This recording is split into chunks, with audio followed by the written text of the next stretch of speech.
যদি আমাকে সময় দেন তা আমি এটা পঙ্খানুপুঙ্খে আপনাকে বিশ্লেষণ করে দেখাতে পারি। প্রথমত চুক্তিটা হয়েছে বাংলাদেশ আমেরিকার সঙ্গে। কোন প্রেক্ষাপটে?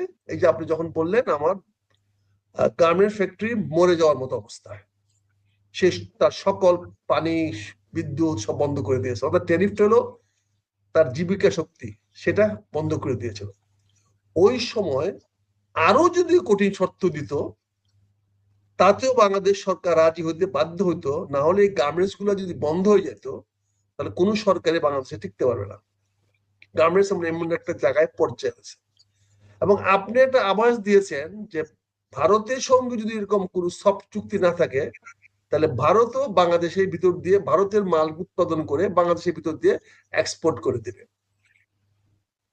এটা অসম্ভব কিছু না। আমাদের যে বর্ডার যে আমাদের পারফরমেন্স লেভেল, আমাদের নন